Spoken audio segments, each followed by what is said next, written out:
So a lot of you know me by what Jerry has told you, right? That I work for the near South Side. I have this incredible job telling the stories of this district.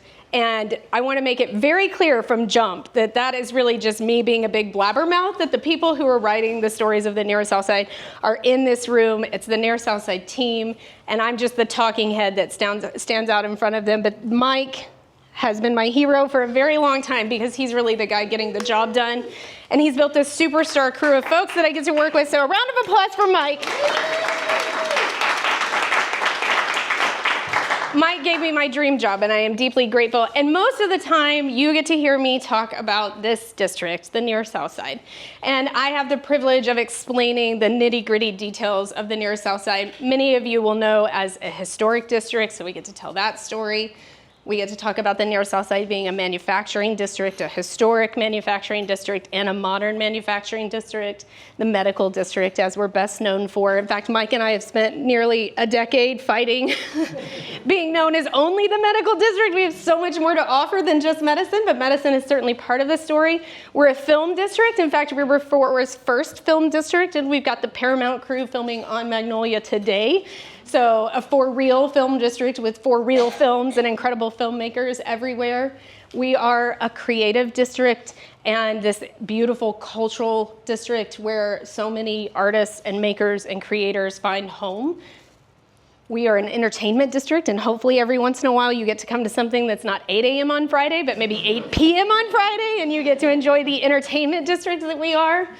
And of course, we're an innovation district, and that's kind of the newest label for the near South Side, is that all of this mix of the weird things together makes for innovation. And then when you take creative people and people who know how to manufacture things and people who know how to heal things, and you get them in the room together, you come up with an innovation and an innovative spirit that moves society forward.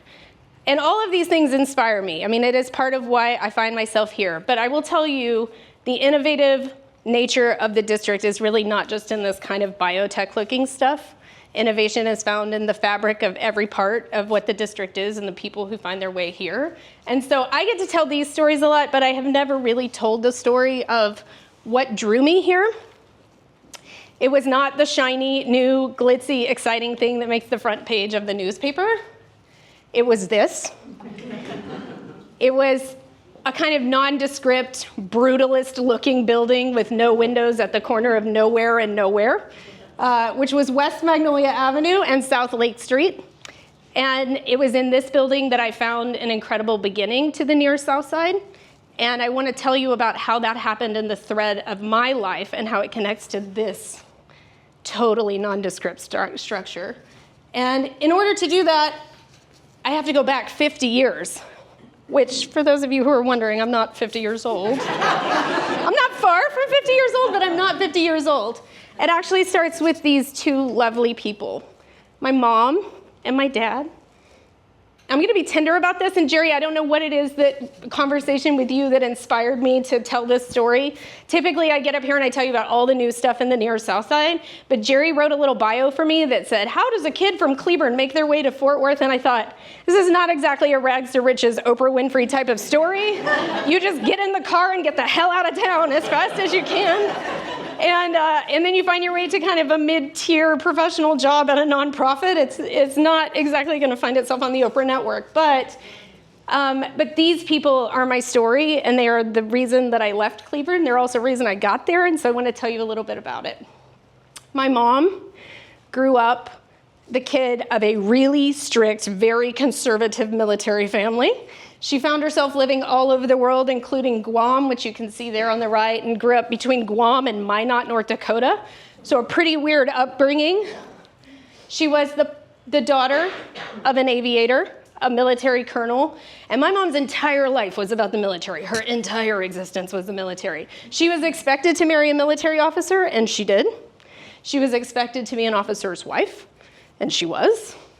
She was expected to be a big worldview kind of person because my grandfather had seen the weirdest parts and the worst parts of the world during World War II. And I think he compelled my mother to go search the world out and find the better parts because he had seen the worst.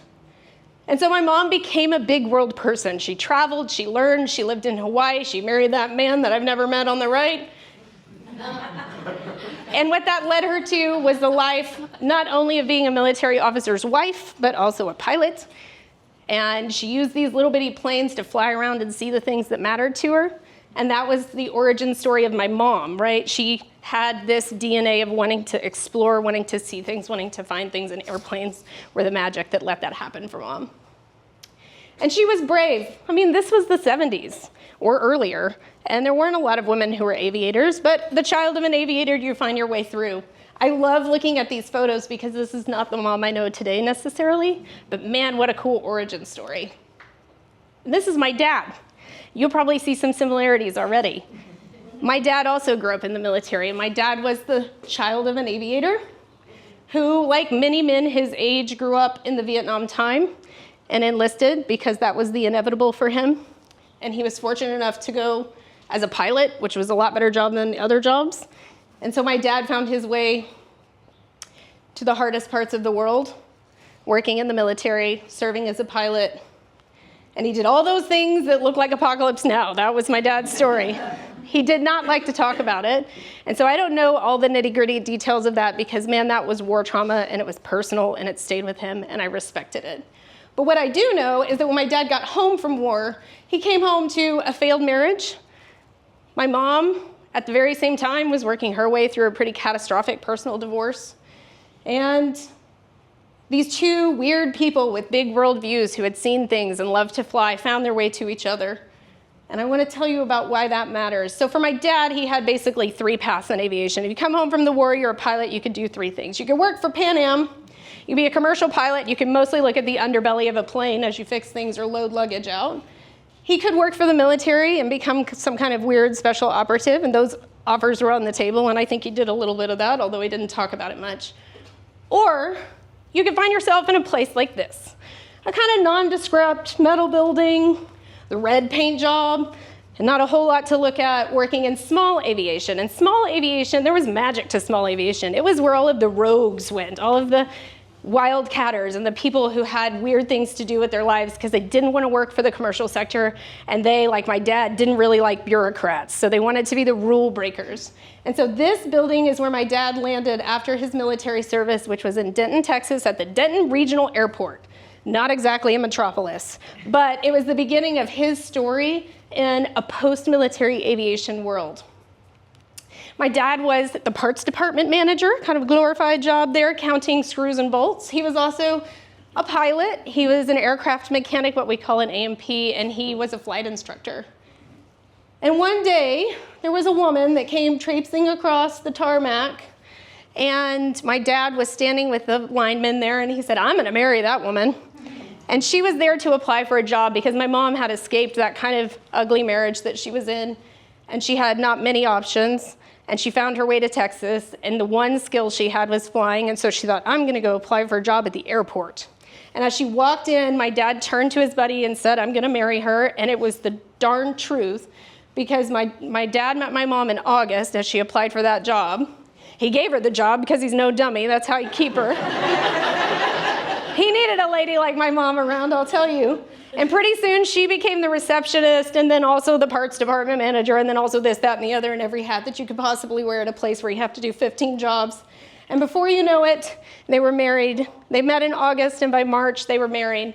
And this is a love story that is the beginning of my story. My origin story starts right here with these 2 young people. It is a love that is messy and weird and complicated and imperfect, but it is also the thing that I hold dearest in my life because I've learned so much from it. And the people at the airport that surrounded my parents were part of the love story too. The airport was full of weird people. It was full of female pilots who were kind of doing things against the grain of their time. It was full of female mechanics. It was full of diamond salesmen who did not trust their cargo to commercial flights. It was full of people who were traveling and learning things from their countries. In fact, Denton Regional Airport, because of the college campus that was located there, had some weird partnership where it brought people in from all over the world to do flight training and then shipped them home to Rhodesia to learn about flying, to build militaries for different purposes. The airport had people who came and went and brought the stories of their travels, of their experiences, of their cultures through the airport. And I grew up in this crazy, messy family of people because I was an airport brat. My mom and dad found their very first real versions of family standing here inside a metal hangar. They went camping and tubing and played with these people. They worked hard with these people. Every bit of their lives centered around the airport. You can't see this very well, and these are pretty grainy old photos, but that's a potluck, and it's because essentially every week the meals were had together, so there was always a family gathering at the airport. They traveled together. Don't they look so classy, these guys in their winter coats? You can tell that's not Texas because that's not the kind of snow we have in Texas. But you're a pilot. You can go anywhere you want, so you could hit New Mexico pretty quickly. And it was known that on occasion, my dad right there would hire a belly dancer to celebrate big things like promotions, sales that were met, and other exciting things like, I think this was a divorce party. Went pretty well. And this was kind of the weird culture of the airport, an eclectic group of people, adventurous and free-spirited, and it didn't take long before I came along, and I grew up the airport baby, the one and only airport baby. You can actually see that in this photo, I don't know if this is a laser pointer, it's not. In this photo, oh, bottom button, got it.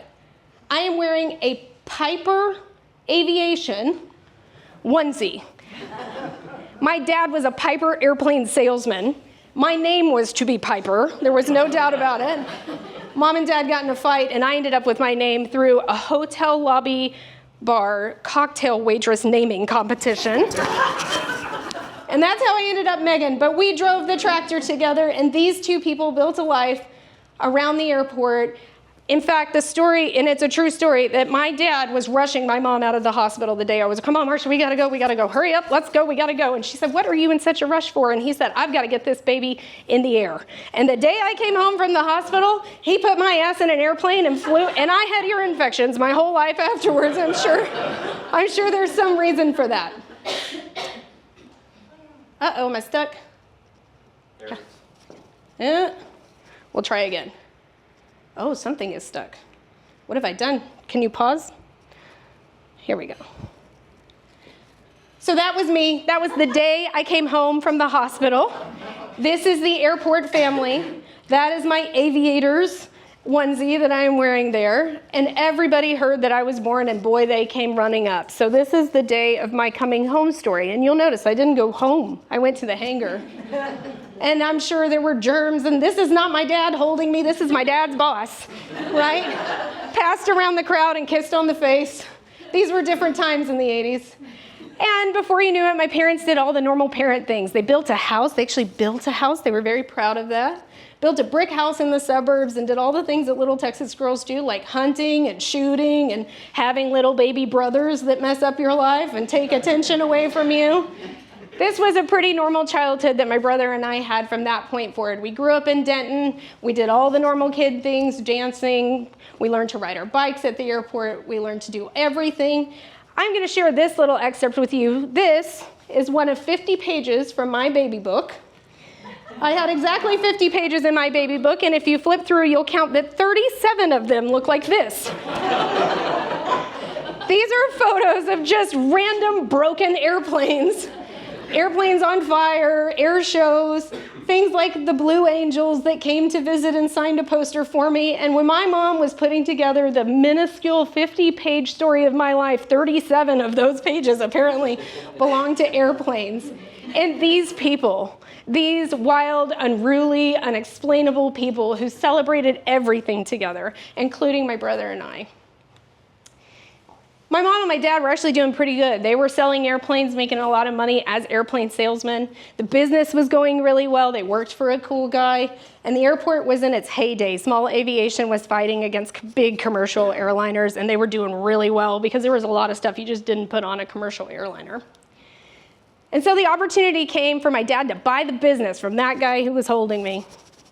And Seemed like a good move for a guy with a brick house in the suburbs and 2 kids and a lot of friends around. So my dad bought the business and signed a lease that essentially enshrined his business in perpetuity at the Denton Regional Airport, and that was home, and we made our way, and man, we were hot shots. But if we all know the story of Willy Wonka's chocolate factory, it's fun until it's not. And boy, was it an exciting time. I felt like I lived in the chocolate factory. I mean, things were pretty magical until they were menacing. And I'll explain what happens next, and I'm going to give it to you in the simplest version possible, and I'll tell you there's an entire novel's worth of information, so I'm shortening the story. But the 80s were kind of an unruly time for everybody, known for not exactly following the rules when it came to public health, fashion, music, import business, as we can see from Mr. Escobar there at the top, political relations and government relations, as you can see from Mr. Bush sitting there with Mr. Noriega. It was a messy time.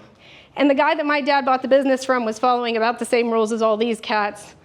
And my parents learned shortly after buying the business that they had about $1.3 million of back taxes that they had inherited when they purchased that business from Mr. Bob Smith. I think Bob was a good guy, but he knew a sap when he saw one. And he passed off his back taxes to my parents. And friends, there are not many pictures of what comes next. I didn't have anyone to really tell me this story. I had to live through it. In a matter of months, we lost literally everything. My dad lost the business. We lost our little brick house in the suburbs. We were homeless, really pretty destitute, if I'm honest. We packed everything up in a borrowed car and a horse trailer that we had found from a friend who let us borrow it. And like any IRS settlement and IRS raid, they kind of take everything they can as fast as they can. So fairly, the IRS came, and they came for the business, and they came for our family. We sold our house for $1 to a friend, because that felt like the easiest way to get out of it. Give it to somebody you care about. And we were homeless. My dad had lost maybe the most important thing he had was his pride. We didn't know where to go, but that weird family of aviators saved us. There was one of them that had gone down to Cleburne, Texas, the metropolis of Cleburne, Texas, and had started work at the airport. There's a little bitty municipal airport in Cleburne, and he had a flight school, and he reached out to Dad and said, "Hey, I heard you hit a hard way. You want to come down here and work for me?" And Dad went, "Hell yeah, I need a job." And so we moved to Cleburne, which I had come from Denton, and you know, it's not exactly New York, but Denton was a college town. It was an educated town. It was a young town. It was a music town. And I grew up at the airport where everybody had been from somewhere else, and they would all bring me a coin home from the travels that they had gone. I had this little metal tin full of coins from all around the world. And then I came here. And let me tell you about this place. This is a place that's named after a Confederate general whose big idea was to give the enslaved people that they were controlling guns to fight against their own freedoms. Great, cool.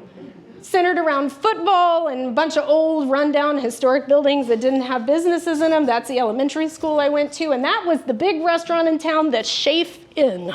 It felt like I had to take a time machine to get from Denton to Cleburne. I landed in the middle of a place where attendance roll call in school sounded a little bit like, "Toolie, Jesse Too. Oh, Jesse, are you Pat's son? I know your daddy. I taught your daddy and your big brothers too. You better come on up here to the front seat. Why don't you sit up here near me at the front?" And then they would say things like, "And tell your mom I'm going to bring her lemon pie plate back to church on Sunday." Well, cool, except I didn't have a grandma around the corner. I didn't know anybody in this town. My family was nobody's in this town, and it became quickly apparent that we were going to have to fight our way through living in Cleburne. It was not going to be a real joyful experience. And the thing about Cleburne was that nobody fit in Cleburne. Even the people who were from Cleburne didn't fit in Cleburne. It was kind of a weird place. We started in a little single-wide trailer in a rundown trailer park at the edge of town. My dad busted his ass to get back into the aviation business. Found this little bungalow on the wrong side of the tracks in Cleburne proper, and we eventually moved our way into an old railroad house where every room in the house had a door that opened to the outside, and so people could come and go, and that's exactly the life we lived. My brother and I became latchkey kids. My parents aged 15 years and 2. The stress of living in a really desperate time changed my parents. My dad was gone. He was trying to work as many business jobs as he could, and I practically never saw my dad again after that. That's kind of the last memory I have of Dad being around. My mom worked 3 jobs, commuted to work in Denton every day, and went to night school to try and put herself back through school. It was a weird childhood. Despite all that, I'll tell you, my brother and I, we've just persevered. We had to find a way. My parents were tough people. They had been through tough things in their lives. They taught us to be tough.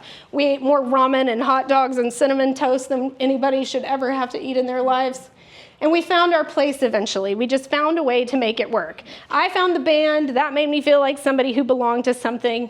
It was music, if not the Denton style, the Cleburne style of music. My parents, despite having a pretty hard time, there were days where the water didn't work and run, and there were days when the electricity was off, and you had all kinds of hacks to live through that. Still felt like we always had enough to be generous, so over the years, my mom and dad took in 2 other children who came from pretty rough situations in Cleburne. I'll tell you, my situation was hard in Cleburne. It was certainly not the worst one to be found, and so there were kids down the street who had harder situations that my dad took in and raised. This is my 2 kind of adopted brothers, Will and Joe, who came to live with us in our crazy house with all the railroad doors to the outside. And our exchange student, Uta. And Uta loved theater, which put me into theater, and I loved theater, which made me do all these weird things. And eventually, I found my way to that girl on the right, who is Shasta Hobrick. Whoops. Shasta Hobrick. Shasta was kind of a weird cat, too. She really didn't fit into Cleburne. And Shasta had something that I didn't have. She had a car. Woo! Ticket out of town. And so I began hanging out with Shasta, and Shasta began driving me to Dallas and to Fort Worth and all around the world, and we went to listen to music. So the minute I got done with this and graduated, I was in this really awkward stage. I'm not sure if your high school photos look like this. These are my senior pictures. You can tell this was a child trying to find her way in the universe, right? Here I am standing in a field like a Dixie chick or something.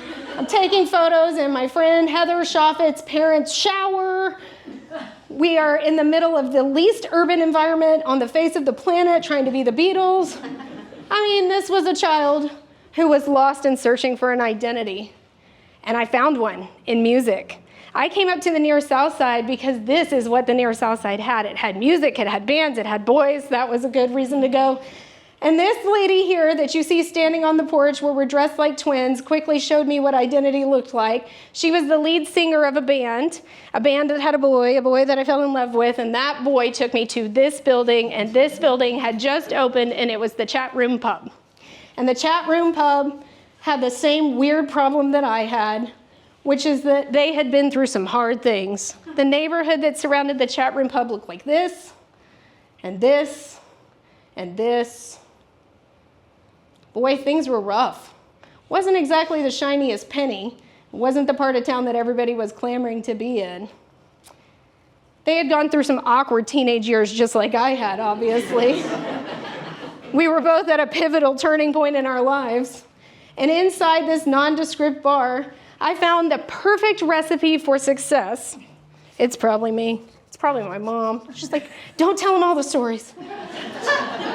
I found the recipe for everything I needed as an 18-year-old woman with my hair on fire. There was a pool table and a cigarette machine. It was the early 2000s. That was acceptable. There was music on the patio and the inside, just everywhere you looked. The bartenders were musicians. There were computers, which was a really exciting thing because this is still when you were using your AOL CD-ROM and you had minutes that you had to pay for. And so, boy, look at this internet pub, a concept bar. I met this motley group of people just moments before I launched my life. And they were weird and wonderful. They were full of stories about the past, stories about how Nirvana had played on Magnolia Avenue just down the street and they had been there and seen it. Stories about how the Goo Goo Dolls had come through town and rewritten the landscape of music in Fort Worth because that was going to be the biggest band in history. It didn't quite work out that way. They were also stories about the people who had come from the neighborhood, that the Toadies had played at Mad Hatter's or the Engine Room or the Impala, or all these music venues that were the cultural fabric of the Near South Side. And while all those buildings were kind of in meltdown mode, these stories made the neighborhood feel sexy and glamorous and exciting. And so I was there and I was meeting cool people like this guy, who's one of Mike's best buddies, Vaden Lewis from the Toadies. And it kept me in this little bar as long as I could. And then I met a boy, and that boy was the thing that kept me anchored to Fort Worth as I moved away to college and went to college in Boston. And these people became the home team. They became the family that I lacked. They became that weird and motley crew just like the airport had, where it was my home base, it was my center point. I went all over the world. I lived in other countries, I lived in other states, I traveled and did weird things, I had big jobs, and yet every time I came back to these people. When I came home, I never went home to Cleveland.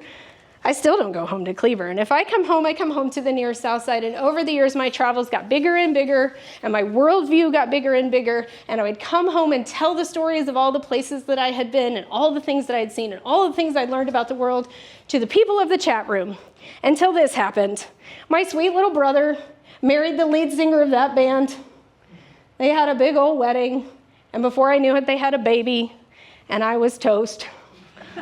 It was my first little niece, and I was so excited to come home and see her. And so I moved my happy butt back home to Fort Worth. That's them today. They did pretty well. They actually made it like my parents did. They've got this beautiful love story, and those are their 2 teenage girls still living out there in the sticks where I tried to get out of, and they're having a big life in Joshua. I got a real job working downtown. I met some incredible people on the way. One of them is sitting in this room. Tracy Day was my first ever boss. She gave me a job at the JPS hospital trying to wrangle old women. It's a long story to that I won't bore you with. But then I would come back and forth to the chat room. The chat room remained home. These people remained my people. And I would fall in and out of love. I think we've all had that story, right? A little in and out of love. I camped with these people. I cooked with these people. I rode bikes with these people. We built a neighborhood together. And then I met the greatest love of my life, right here in the Near South Side. My little kiddo Esme. That guy right there is John Carney. He is the owner of the chat room pub. He was the first one to take Esme swimming. And he was kind of a godfather to that little girl, still is. And my story continued as much with all the people, including the guy who made that baby, as the one who's holding it in the picture. Tyler and I began to raise Esme in this neighborhood. We put every piece of the story that we wanted for ourselves together for this little kid. We took her to every event, and all those people, just like at the airport, the chat room people became Esme's family. And then I kind of had to grow up. Babies change you like that, and I went from this girl who was young and full of wine to this girl that was a mom, to this girl who got a real job because a couple of people along the way believed in me, trusted that I could do something. And I got to go back to the chat room and tell these people about it from time to time. And eventually I found my way into my forever love. And I raised that little girl with this woman and learned something about myself, that you can innovate, you can change, you can grow, you can adapt, and you can stay right where you're at and do all of those things. And here we are, old, with a beautiful teenage daughter who's right at the age that I was when I was just tearing at the seams of the world to get out. And that is also the story of this neighborhood. My friends, the Near South Side grew up just like I did and went from that to this and this to that. And all along the way, I like to think we all got a little bit prettier and smarter. We shook out some of the alcohol and weird things that we were holding on to. And the neighborhood came back to life, and it's not because I had anything to do with it. It's just because I stood around to watch it happen. I watched people believe in dreams and do hard things and transform spaces that other people had forgotten or didn't believe in. I watched huge projects come together with coalition building and partnership. I watched the tiniest little spaces become something truly special, and many of you in the room watched that happen too. And I got to be the person who told these stories, and let me tell you, what a damn job. That is a good job. If you were looking for a job, take a job like that. One where you get to talk about the heroes. One where heroes don't look like the people you think. That is the home of Seneca Studios, and that is where I met Tatara Siegel. She is such a wild woman, and I have latched my wagon to her star, and I never regret it. all around us things changed and got weirder and better, and suddenly the whole neighborhood started to feel a whole bunch like that airport that I loved so much, where people were just kind of weird, dancing to their own beat, doing their own things.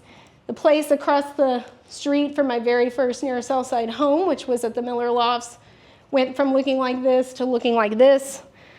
And boy, did I know that I was not the only one who was hooked on this little neighborhood, that there were just hundreds and thousands of people who had come to love the thing that I had loved. So in my mind, this is an innovation district, but it is not the innovation that you see in the stories that people tell or the journalists that share the stories of tech advancements or medical things.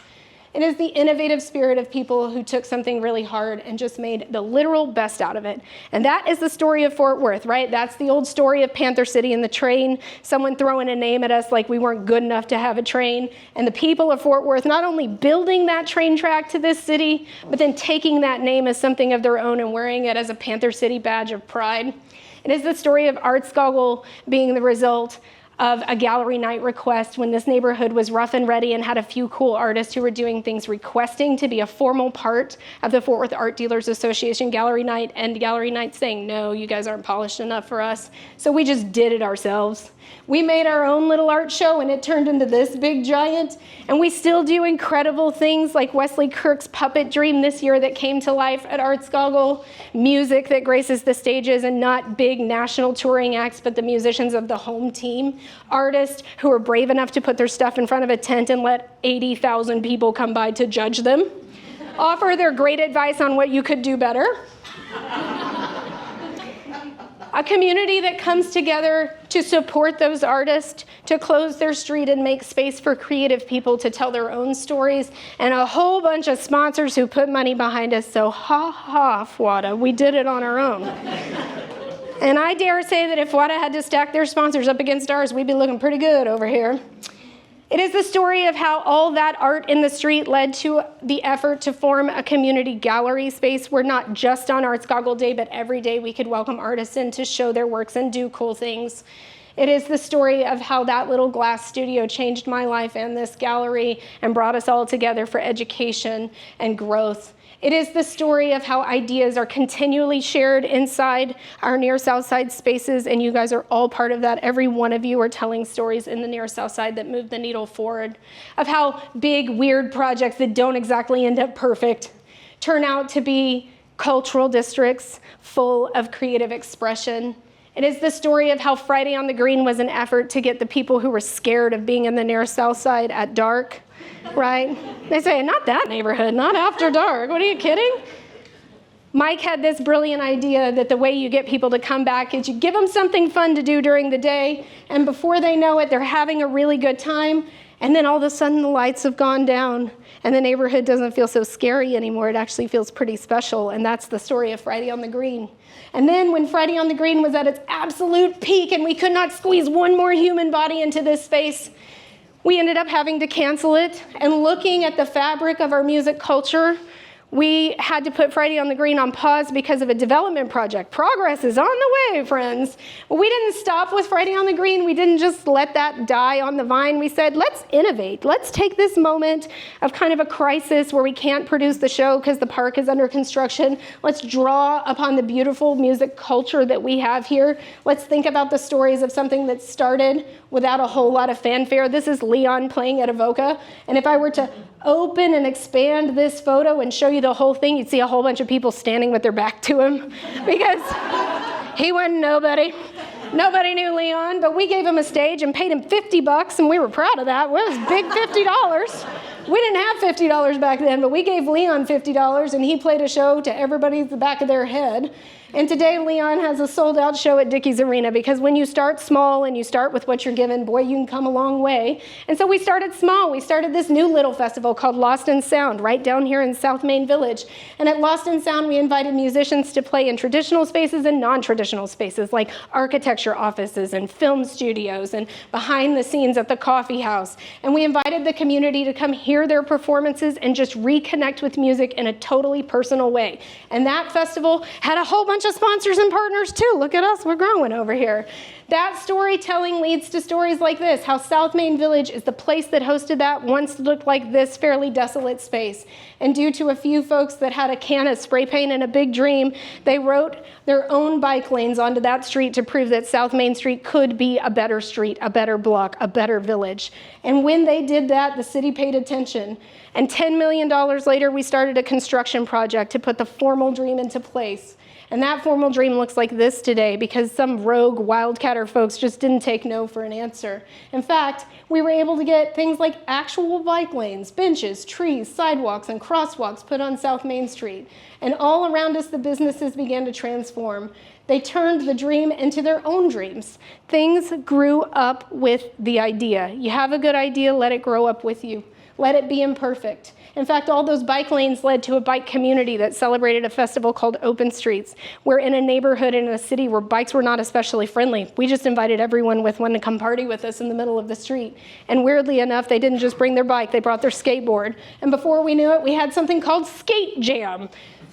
Our bicycle festival was overrun with skateboards because apparently there was a little bit of a drought of places for skateboards to go. And then became another dream. We found a scrap of land, an old place where a furniture store had burned down. It was on the backside of a community center. And we built a coalition of people who would dream with us as to what that land could look like.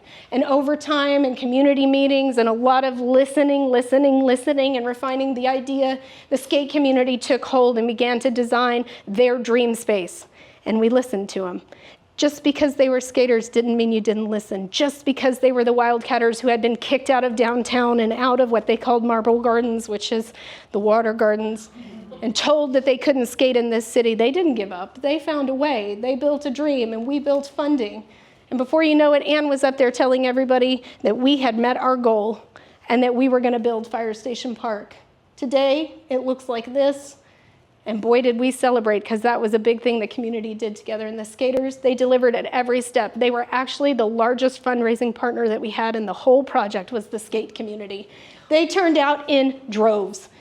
They still do that. On a daily basis, you've got people all throughout Fire Station Park using it however they want to use it. And they're not just using it, they're training the next generation to use it too. This is what Fire Station Park looks like. It looks a little bit like that motley crew of people at the airport in the chat room. Just a whole bunch of weirdos having a good time together. This is one of my heroes, John Shea, who was the guy that started the dream because he started the skate jam. And he didn't just start the skate jam, he pulled that little group of skateboarders together and they built a house for skateboarding, Magnolia Skate Shop, which is today on Magnolia Avenue. They teach the next generation for free. You've got free skate lessons at Fire Station Park this whole season. The next generation is already hard at it. And they get to come back and celebrate with us every year at Open Streets, right in front of the door of where Magnolia Skate Shop exists today. Open Streets and Magnolia Skate Shop and Fire Station Park, all within a stone's throw of each other, the thread that ties them together. We had this beautiful proposal for a hotel on Magnolia Avenue, and the community hated it. And they didn't just hate it, they hated it. They told the newspaper they hated it. They told us they hated it. We made a few enemies over this. And when that little deal fell together, not because the community actually held the power, but because they expressed their voice in a way that the developer heard, things sort of got soft and the project went away, and we had a big old scrap of land left to deal with that had already been cleared for hotel development, but had no hotel to come. And so we began dreaming again, because while thinking about Fire Station Park, we were told by the city of Fort Worth that the city had a policy that in Fort Worth you could never build a park less than an acre large. Well, my friends, in this neighborhood, 1 acre of land is a couple $1 million. That is big land, and it's hard to come by in an urban neighborhood. And so we pulled together a team of people who would dream with us, and they built the micro park. And the micro park was a demonstration because it was not a public park. It was a private park on private land with a bunch of found crap. We collected every piece of junk we could, from zip ties and trash cans to this old shipping container, and we turned it into a park that people loved, and we made a statement to the city, and within 1 year of building that micro park, the city changed their policy that urban parks could be smaller. And we learned that lesson, and we were able to build a formal city park right here in the near South Side, because that no became a yes, and that yes became a passion. That passion became the dream that built this little space for South Main Village. It was on the backside of my house, and I was really proud to have a place for my dog to pee that wasn't somebody else's little planting strip. And when that story had been told, we had it move and tell the story again. We took the old Art South shipping container, we moved it down next to Teeny's, which had not yet opened yet, and we built a micro park on South Main Village, and we had a little urban park down here to tell stories. Today, that is the home of a lot of South Main's biggest events. It's the home of the Rock and Roll Rummage Sale, which is this weekend if you want to hang out with me. And it has transformed the way the community interacts with South Main Village. This neighborhood can do hard things. When the pandemic hit, we had that community that you've been hearing about all throughout the story at the door. They were ready to help. They found every way they could to lean in, to not just helping the medical community, who is in a clear point of crisis, but actually helping each other. Because as the doors shuttered all throughout the neighborhood and we were closed, we didn't give up. We built coalition. And that coalition innovated. In fact, our good buddy Leon, who was once playing to nobody, played a concert for everybody in the whole world. We had 39 countries watching that concert, and we raised $200,000 by the end of this, and we gave grants out to protect the artists and service industry and frontline workers of our community. Jennifer Henderson had a brilliant idea to take that time down from producing Arts Goggle Friday on the Green and all the other festivals and form a cultural district. And we got designation as a state cultural district, which gave us money. We got money from the state of Texas so that we could do other big things. And we weren't the only ones innovating. RAR had a big roof collapse. I wonder if you guys remember that. They were a tiny little brewery. They were making pretty decent beer. And then a snowstorm hit and collapsed the entire roof of their facility on South Main Street and literally put the business out of business. But instead of giving up, the RARs innovated. They took that insurance money and they started brewing something called Snowmageddon. And that beer was really popular. It was more popular than any beer they'd ever sold before. And that little story about how we've overcome the roof collapse, I mean, talk about good marketing. It launched RAR to being one of the biggest craft breweries in the state of Texas. And they dumped that insurance money into brand new equipment, and they started brewing beer 1,000,000 miles a minute. That is the story of RAR. It is the story of how during our own snowpocalypse, we ended up with warming centers that were the local bars, with the breweries getting water for people who didn't have water. This is a survivor's neighborhood. Tarika Lofton had a bakery that had no more weddings, because you couldn't have weddings during the pandemic. There were no more social functions or catering jobs. And that woman invented a toilet tissue cake that took the world by storm. There are replicas everywhere, but she's the one who started it. It took her to the news, and the news took her to baking shows and cooking shows, and she hitched her wagon to that star, and off she went. Friends, all throughout this neighborhood, the places and the people that make the Near South Side are these incredibly magical stories of perseverance. They are stories of overcoming something hard, and they put me out in front to talk about them. It's a really beautiful job. It is a wonderful gift. And I want to remind you of where I started, that I am not the one who makes the stories. I'm just the one who tells them. I get to do it with some of the most incredible people I've ever known. I met them right here in this district. My very best friends came from this space in the world, the space that saved me from Cleburne, but not exactly the space that took me to London, right? I lost some friends in this neighborhood too, and there are stories to learn there. There are lessons in what you lose. There are legacies in what remains when somebody goes. I raised my child in this neighborhood, and I continue to do that. Many of you have done the same thing. She belongs to something. She comes from something. Her world is shaped by the decisions that each of you in the room make today. The creative pursuits that you all enjoy are really the legacy that she enjoys and every other child in this neighborhood. Jeff would like you to know that this is really the only good slide in the whole presentation, because he made it for me. He asked me to stay on it extra long because it was his, and I had gotten too frazzled to make slides. I made mistakes in this neighborhood. That's me putting my house on the market after my divorce. I've had 2 divorces. I've done hard things. I've done them with people I care about. They're sitting over here on this side of the room. I've overcome some stuff, had a breast cancer diagnosis. You have something the size of a pea inside your boob and the whole world freaks out. I have met my heroes in this neighborhood. They don't look like the heroes we're told to look for, but I met my heroes and I passed their lessons on to the next generation. I hope you will do the same thing. And I get to work with my heroes every damn day of my life. I come to work with people that I love. Maybe that is the greatest lesson that my parents taught me. Surround yourself with people that you love. Let them fight with and for you. The thread that connects this to this is your life. It's however you weave it. It includes whatever you overcome. This is the day my dad died. It's kind of a weird photo. Doesn't look like him at all. That's kind of how death is. The space between this and this is your story. It will be full of things that you overcome. It will not be easy, but you cannot give up. We are living in hard times. And like many of us in the room, I woke up a week ago and I felt really discouraged. I wondered, do I want to be in Texas? Can I fix the things that are broken in the world? Where would I even start? And you start with love. Start with love. Find something you love and keep it close. It does not have to be in a perfect place. Hell, it could be in Cleburne. I wouldn't advise it, but it could be there. Don't judge a book by its cover. It doesn't have to be the sexiest thing to love it. It is really what is inside that matters. That's true here too. It is what's inside that matters. It is the people that you share the journey with. You can try love. You should never be afraid to try love. You should never be afraid to fall in love and love something. It doesn't even have to be someone. And you can fail and try again and try again. You can try until you get it right. None of us get it right the first time. And that is okay, because that is what makes you who you are. And then you can learn to love yourself. And I'll tell you what, that's the hardest part for me. But I'm learning. I'm 40, I'm figuring shit out over here. And then you can learn to love something greater than yourself. And it doesn't have to be parenthood. There are lots of ways to love something greater than yourself. I love this neighborhood.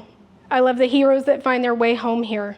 I love the stories that they tell, and I love that they make the world a truly better place by their existence. That they go to work or they wake up every day to just move the needle a little bit, right? It's the old adage that you can throw a bucket of water on a rock and nothing changes. Or you can let it drip every single day. And when you do, something will change. That's these people, my heroes, the people who changed the world with their kindness. That was my first landlord, Eddie Vanston. If you know him, you know he's a wild ass, but he's one of the people I love the most. You can overcome something hard. Don't let it get you down. Just keep going. Be humble about it and weird if you have to. Find any old place to call home. Doesn't matter what it looks like, doesn't matter how polished it is, and share it with the people that you truly love. Build families however you want to define family. Because sometimes your starting point of where you've been and where you're going are really not that far apart. That's Shasta. 1 million miles, 12 countries, 3 states, 2 husbands, 1 wife, and a baby later, and I am still standing in the same space as Shasta. We've gone to the edge of the world and we've come right back in, because when you find something special, sometimes you don't find it in a place, you find it in people. So that is the thread that I want to remind you of today. Look for the thing that you hope to find in your life in the people that surround you. Protect them and let them protect you back. And when you're in the near South Side, just know that the things that you enjoy today, they are really the hard work of a bunch of really incredibly talented, kind, gracious, accepting, and diverse people. Thank you for listening to my story.